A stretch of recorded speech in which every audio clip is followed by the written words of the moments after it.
안녕하세요. 김태훈 목사입니다. 뚜벅뚜벅 메시지. 오늘은 고린도전서 15번째. 믿음이 좋다는 사람이 왜 무너지는가? 고린도전서 10장 1절에서 22절의 말씀 가지고 함께 뚜벅뚜벅 걸어가겠습니다. 사도 바울은 고린도전서 10장 1절에서 고린도 교인들에게 많은 여러분이 이 사실을 알기를 바랍니다. 라는 말로 시작을 합니다. 그것은 출애굽했던 이스라엘 백성들이 타락하고 광야에서 대부분 죽고 말았다라는 사실입니다. 사도 바울이 이 말을 하는 것은 이것은 있을 수 없는 일, 상상도 안 되는 일이라는 것입니다. 이스라엘 백성처럼 하나님의 은혜를 받은 민족은 없습니다. 그들이 출애굽할 때 홍해를 지나는데 민족이 함께 세례를 받은 사건이었고, 광야에서 만나를 먹었는데 그것은 우리가 받은 성천과 같은 의미이며, 반석에서 난 물을 마셨는데 그 반석은 예수 그리스도였다는 것입니다. 이런 은혜를 받았다면 그들은 항상 하나님께 감사하며 언제나 순종의 삶을 살아야 마땅하지 않겠습니까? 그런데 현실은 그들은 끊임없이 하나님 앞에서 악을 행하였다가 대부분 광야에서 죽고 말았습니다. 사도 바울이 이 이야기를 하면서 고린도 교회 교인들도, 이 성경을 읽는 모든 그리스도인들도 정신 차려야 한다는 것입니다. 6절, 이런 일들은 우리 조상들이 악을 좋아하는 것과 같이 우리가 악을 좋아하는 사람이 되어서는 안 된다는 것을 우리에게 가르쳐주는 본보기가 되었습니다. 구원받은 사람이라도 악을 좋아하는 죄의 본성은 여전하다. 이것을 명심하지 못하면 이스라엘 백성들처럼 죄를 짓다가 멸망한다는 것입니다. 사도 바울은 이스라엘 백성들이 저지른 죄 4가지를 언급하죠. 7절에서 우상 숭배했고, 8절에서는 음행을 저질렀고, 9절에서는 하나님을 시험했고, 10절에서는 하나님께 불평, 원망한 일입니다. 이것은 이스라엘 백성들만의 문제가 아닙니다. 고린도 교인들도 그렇고 우리들도 그렇습니다. 사도 바울은 특히 스스로 믿음이 좋다고 자만하는 사람들에게 경고하지요. 12절, 그러므로 서 있다고 생각하는 사람은 넘어지지 않도록 조심하십시오. 고린도 교인들 중에 자신은 영적으로 굳게 서 있다 하고 자만하는 사람들이 있었습니다. 그들은 자기 의에 사로잡혀서 사도 바울을 의심하고 비난하였습니다. 서로 자기가 옳다면서 다투었습니다. 우상 숭배하는 신전에 들어가 제사 음식을 먹으면서 그것이 마치 큰 믿음인 것처럼 자랑하며 믿음이 약한 자들을 실족하게 하였습니다.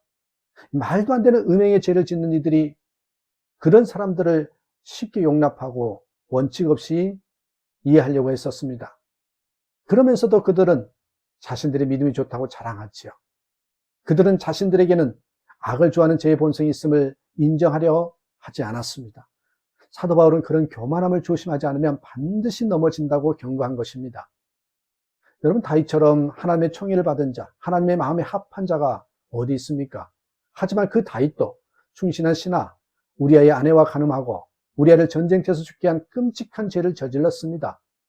문제는 그러고도 얼마나 뻔뻔했는지 모른다는 것입니다. 하나님께서 보낸 나단 선지자가 와서 양과 소가 많은 부자가 또 가난한 자가 딸처럼 기르는 하나뿐인 암양을 잡아 손님 대접을 했다는 말에 놓아여 소리치지요. 사무엘하 12장 5절에 여호와의 사심을 가리켜 맹세하노니 이 일을 행한 사람은 마땅히 죽을 자라. 자기에게 악을 좋아하는 죄의 본성이 있음을 명심하지 못하면 이와 같이 됩니다. 그렇다고 우리가 늘 죄에 넘어지고 마는 운명이라는 말은 결코 아닙니다. 사도 바울은 하나님께서 감당할 수 없는 시련을 주지 않으시며 시련이 닥치면 반드시 피할 길도 주신다고 말씀하시죠. 13절, 여러분은 사람이 흔히 겪는 시련밖에 다른 시련을 당한 적이 없습니다. 하나님은 신실하십니다. 여러분이 감당할 수 있는 능력 이상으로 시련을 겪는 것을 하나님은 허락하지 않으십니다. 하나님께서는 시련과 함께 그것을 벗어날 길도 마련해 주셔서 여러분이 그 시련을 견뎌낼 수 있게 해 주십니다. 우리 안에 악을 좋아하는 죄의 본성이 있는데 어떻게 우리가 온갖 시련과 시험을 이길 수 있다는 말입니까? 하나님께서 우리를 도우시는 보혜사 성령을 우리 안에 임하시게 하셨기 때문입니다. 성령께서는 우리가 육신의 본성을 따라가지 않고 예수님을 바라보고 주님을 따라 살게 해주십니다. 이것이 하나님께서 우리에게 마련해 주신 시험을 벗어날 길임인 것입니다. 그러므로 어떤 성도도 죄에서 자유로울 수 없지만 예수님만 붙잡으면 어떤 시련과 시험에도 승리할 수 있는 것입니다.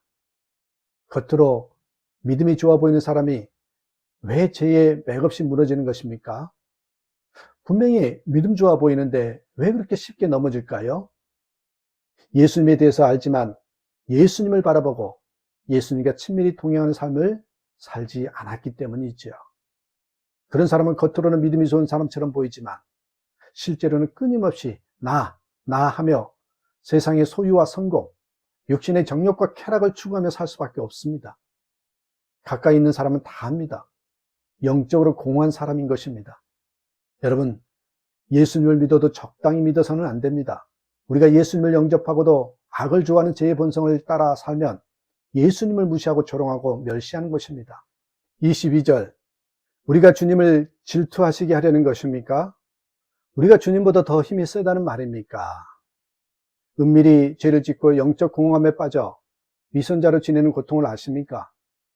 마귀가 우는 사자처럼 삼킬 자를 찾아 돌아다니는 것을 믿으십니까? 예수님께서 저를 구원하시려고 십자가에서 피 흘려주셨으며 제가 죄의 본성을 따라 살지 않게 하시려고 제 안에 거하십니다. 그렇다면 당연히 저도 항상 주님을 바라보며 살아야 하는 것 아니겠습니까? 그것이 어찌 지나치다고 할 수 있겠습니까? 저는 제 안에 죄의 시한폭탄이 있음을 명심하고 삽니다. 그래서 항상 주님을 바라보며 살려고 노력을 하지요. 이것이 저를 넘어지지 않게 함을 알기 때문입니다. 나는 죽고 예수로 사는 것, 예수님을 바라보는 것, 이것만이 육신을 따라 살지 않고 주님을 따라 살 수 있는 길이고 지극히 정상적인 신앙생활이며 어떤 시련도 이기는 길입니다. 무너지지 않는 삶을 사는 길입니다. 이 길을 따라가는 저와 여러분 되시길 주님의 이름으로 축복합니다. 감사합니다.